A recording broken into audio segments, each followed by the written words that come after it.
From United Nations headquarters in New York, this is World Chronicle. World Chronicle, a spontaneous, unrehearsed, unedited interview with a senior official whose work is concerned with the developing nations of the world. Today's guest, attending a special session of the United Nations, is the President of the People's Republic of Bangladesh, Ziaur Rahman. I hope that the food aid by other countries will not be affected as a result of this. This is the time where we need support because we are trying to pick up and stand on our feet, and this is the time that our friendly countries got to come forward and give us a helping hand. In a moment, additional views, opinions and answers to reporters' questions from today's guest on World Chronicle, which is presented by United Nations Radio and Television in cooperation with the UN's Division for Economic and Social Information. Here now is the programme host, news correspondent of the British Broadcasting Corporation, Brian E. Saxton. Hello and welcome back to another edition of World Chronicle. And here at United Nations headquarters in New York today to interview our guest are three news correspondents. Brennan Jones, correspondent for Interpress Service, the Third World News Agency, Peggy Wilkins of the International Staff of the Wall Street Journal, and Prem Shankar Yar, editor, Financial Express, New Delhi. Our guest today, Ziaur Rahman, the President of Bangladesh, was born in 1936. He became a professional soldier at the age of 17 when he joined the army of Pakistan. In 1971, General Ziaur Rahman led the uprising against Pakistan, which resulted in the independence of East Pakistan and the establishment of the People's Republic of Bangladesh. Following the change of government in 1975, Ziaur Rahman was appointed deputy and later became chief martial law administrator of Bangladesh. In 1978, Bangladesh held its first ever presidential election, and Ziaur Rahman was elected to office by defeating his nearest rival by some 11 million votes. President Ziaur, we're delighted to have you on this edition of World Chronicle, and here with our first question for you is Mr. Yar of the Financial Express in New Delhi. Mr. President, the question I have to ask you today concerns your statement this morning to the General Assembly, where, if you'll pardon me using the phrase, you dropped a small bombshell as far as the Group of 77 were concerned. In fact, someone listening to you said that it's rather like the chap who told the king that he had no clothes on. I'm referring, of course, to your suggestion that the OPEC countries should cut the price of oil to the developing countries by 50%. Now, from what I've been seeing, a number of people have this very much on their minds, but the Group of 77 were rather hoping, to keep this within the ECDC, the Economic Cooperation for Developing Countries, and not to air it here. Now, what were your reasons for doing this, and how have you been received? Well, that's for you to judge how I have been received as far as this is concerned. But countries like ours, the least developed countries, are really badly affected as a result of the general inflation all over the world and the rise in oil price. On the one hand, we are paying far too much price for oil, and on the other hand, we are having to get from the developed countries finished products at higher and higher price. So on the one hand, we are having to pay a much higher bill for oil, and on the other hand, we are having to pay much higher bill for imported products. This has put us off very badly. So we have to find out ways and means by which we can balance up this maladjustment. And it is with this objective that I suggested that the OPEC countries should think of supplying oil at that price level to the least developed countries. Well, the point is, I think they had rather hoped, if I'm not mistaken, that they would avoid the separation or the isolation of the oil issue or the oil price issue from the other issues of how to recycle in the international liquidity, changes in the representation of various countries on the board of governors of IMF and World Bank, and other issues which are structural in nature. Now, your statement seems to have gone against this trend inside the Group of 77. Would you agree with me on that? I don't think so. These are all interconnected. The price of oil has direct bearing on all other issues related to economy, and especially to the developing and least developed countries. So I think this is right. Peggy. Thank you. Yes. I'd like to ask you about the commodity agreements. Does Bangladesh stand to gain from those? And what do you think of the prospects for coming to some commodity agreements out of the UN session? Would you just clearly say what you would like to know? Okay, the agreements that would stabilize prices of commodities, and I assume that you would benefit through jute, for your jute and for your tea, perhaps other commodities. Can you comment on what the United Nations is about to do in terms of stabilizing commodity prices and how Bangladesh could benefit? Yeah, thank you very much. This is again very important for us, this commodity price agreement, because we find that for our raw products, countries like us are mainly exporting raw material. And for this, unfortunately, we are getting lesser price or not attractive price. So this has decreased our exports in real value.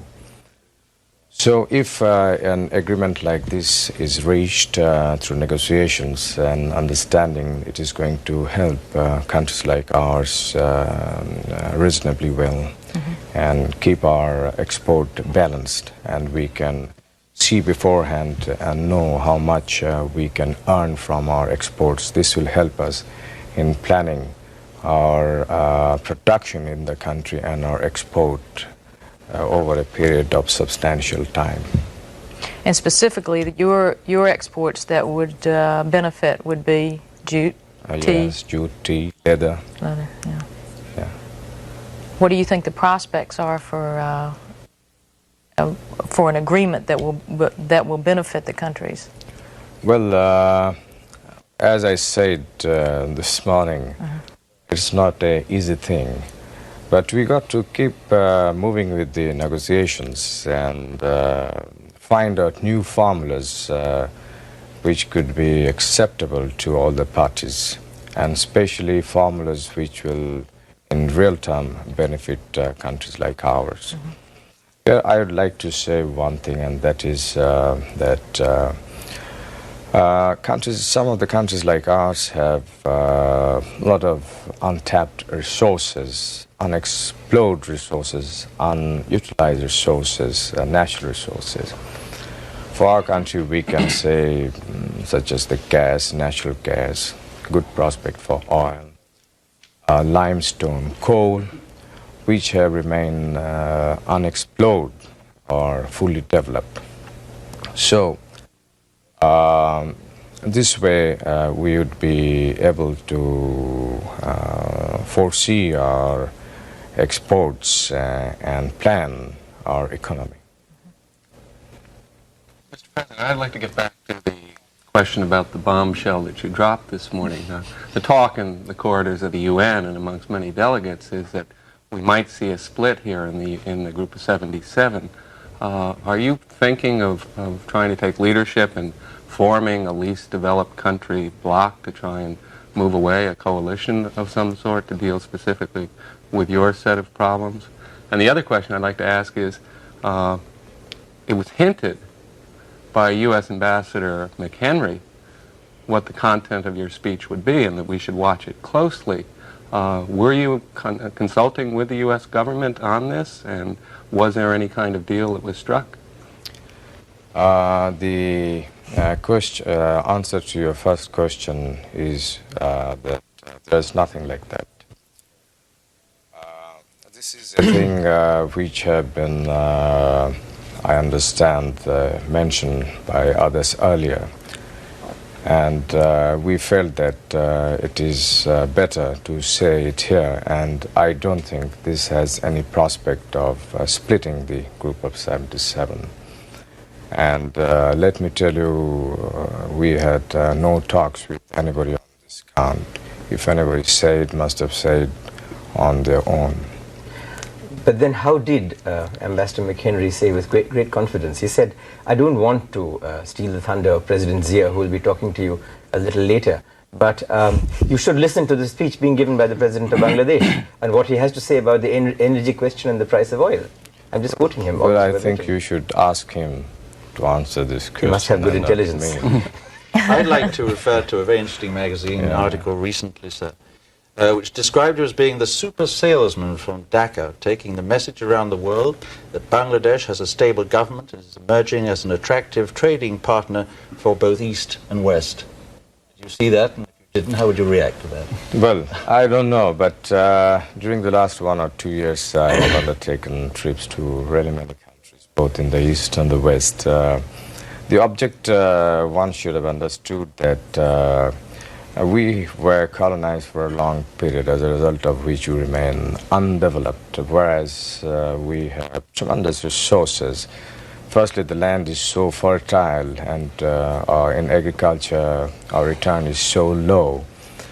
As I said a few minutes ago, we have several others, very valuable natural resources which have remained undeveloped, unexplored. For this, we got to talk to people who have the money, who have the technical know-how.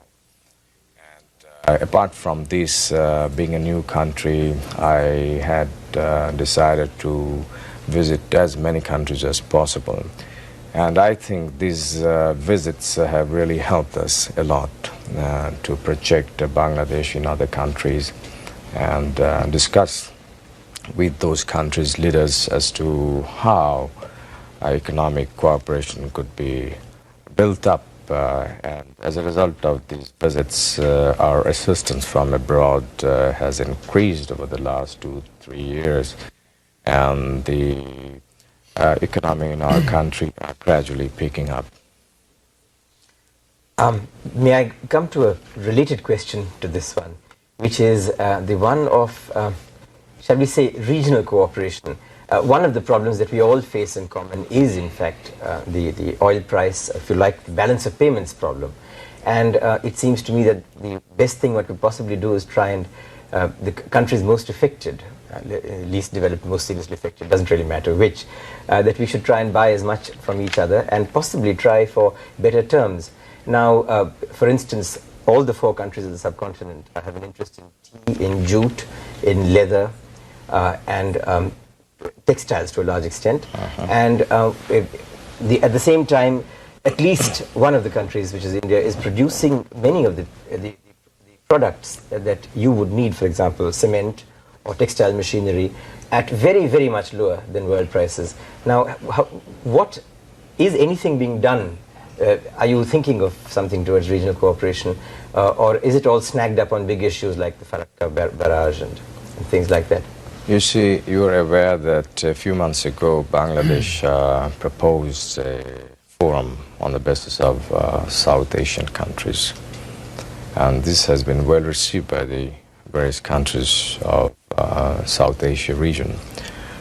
And the object is that through this forum, we could do many things which will benefit the region as a whole.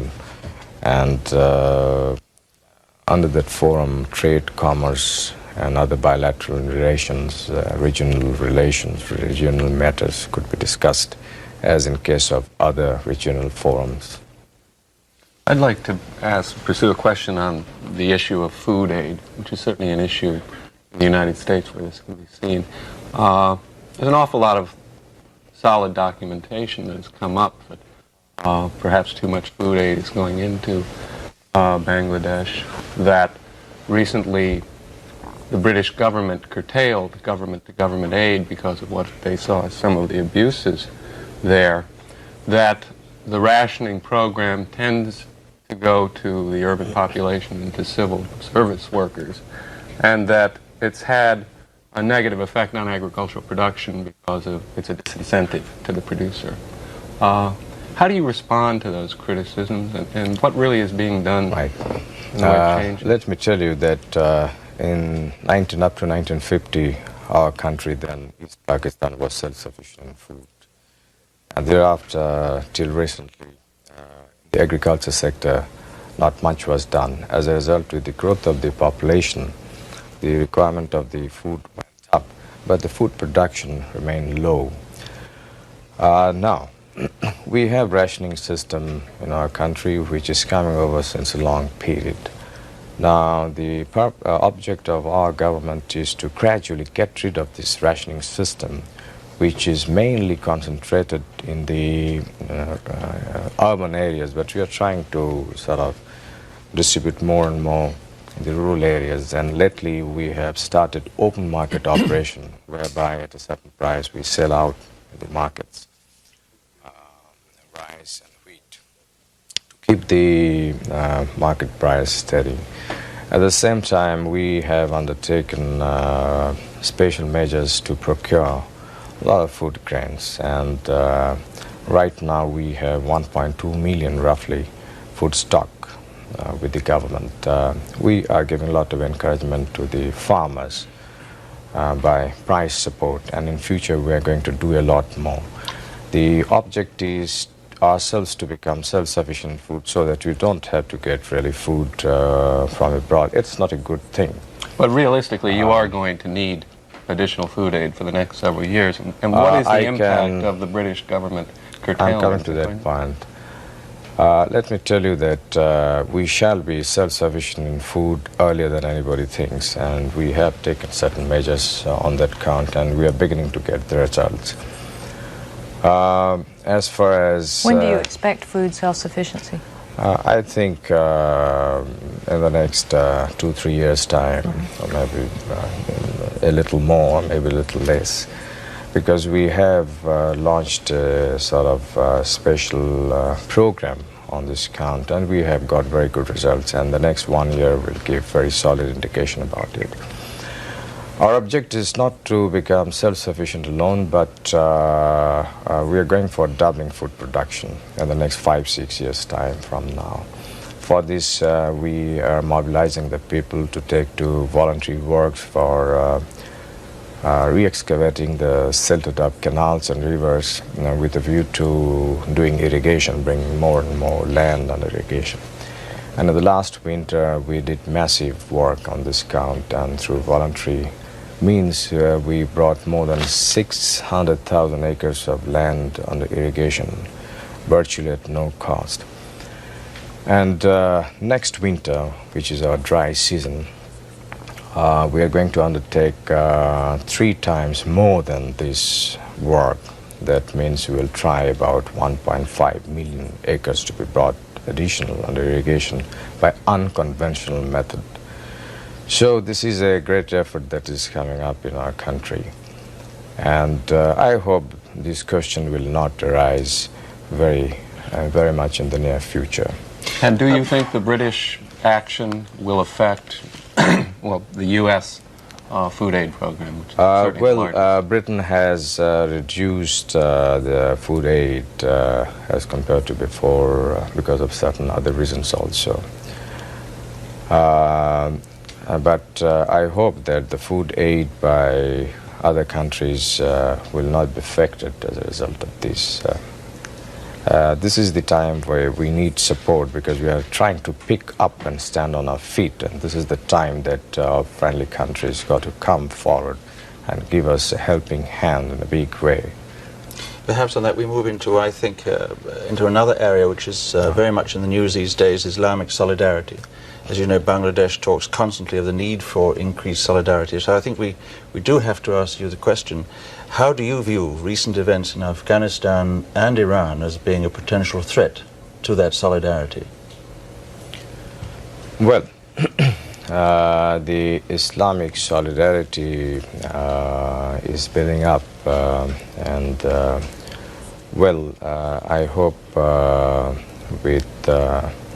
in the near future we shall be able to overcome these problems through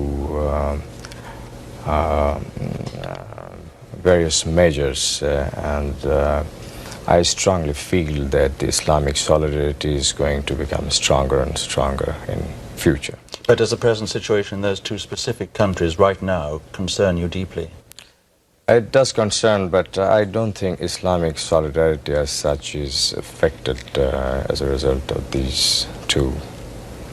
May I ask you something on this? The Islamic bomb, the nuclear bomb being so-called constructed in Pakistan, how do you feel about this? I would be rather ambivalent about this. Here's a country that you fought to liberate yourself from a few years ago, and which is building a bomb, which is allegedly an Islamic bomb, and you are most certainly a part of the Islamic group of countries. Well, what would you feel about this?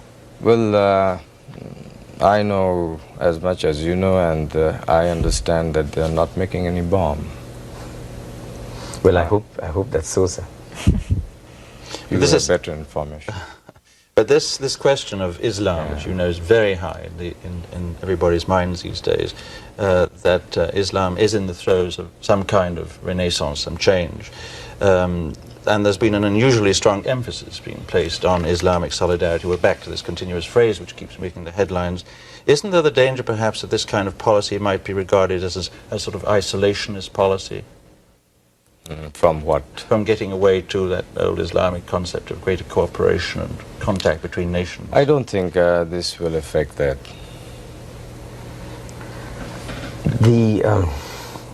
I wonder if... no, please, after. Are you said on the same line?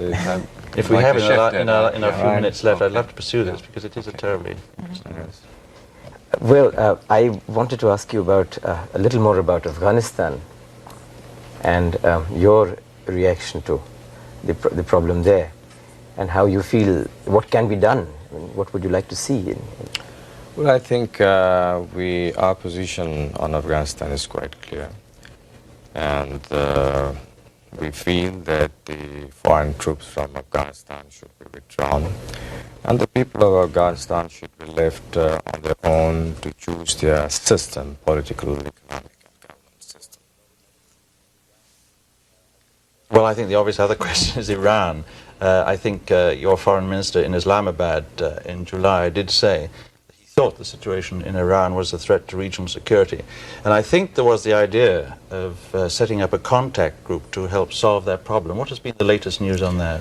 Well, I precisely don't know, but I think they are making all efforts to work out some understanding with the present Afghan people or government. I don't understand.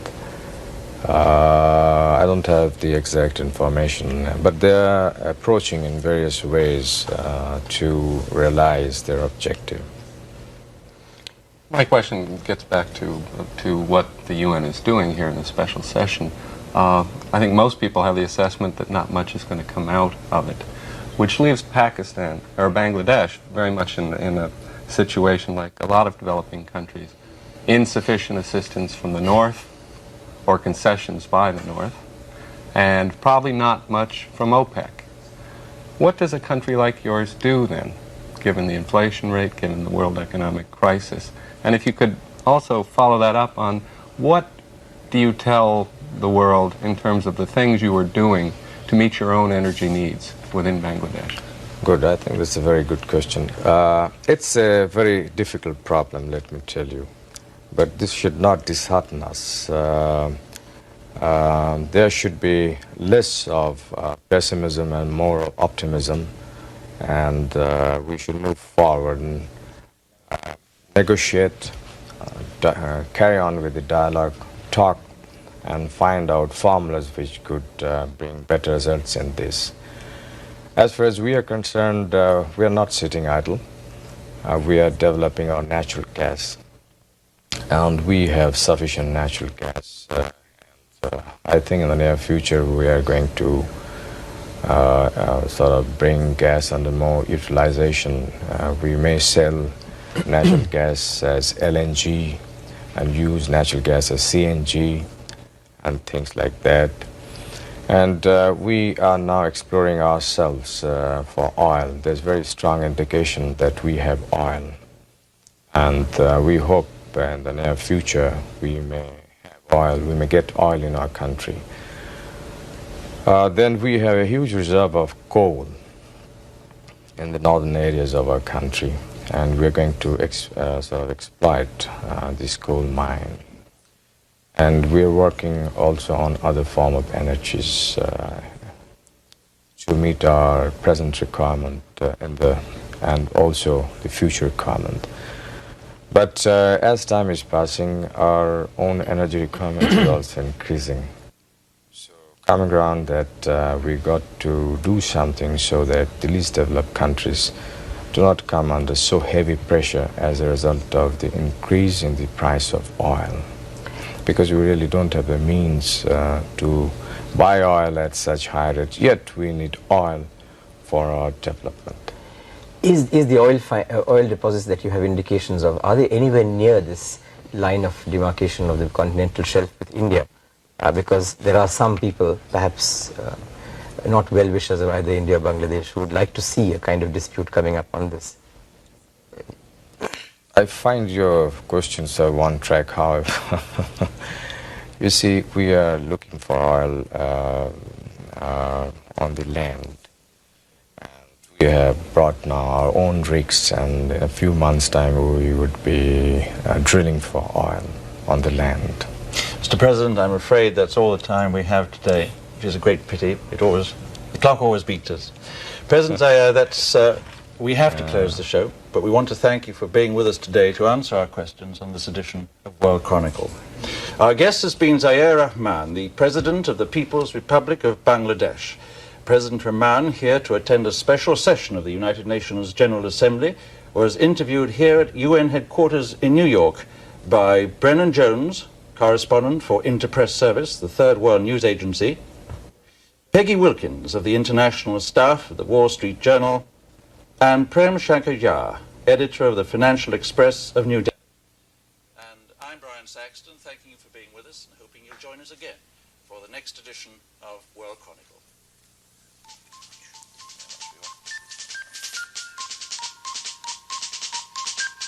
Transcripts of these interviews may be obtained without cost by sending a stamped, self-addressed envelope to World Chronicle, United Nations, New York, 10017. World Chronicle is broadcast in developing and developed nations worldwide and features senior officials whose work is concerned with the developing nations of the world, in spontaneous, unrehearsed, unedited interviews conducted by reporters from press, radio, and television. World Chronicle is a public affairs presentation of this station. It is produced by United Nations Radio and Television in cooperation with the UN's Division for Economic and Social Information. This is Tina Jorgensen speaking.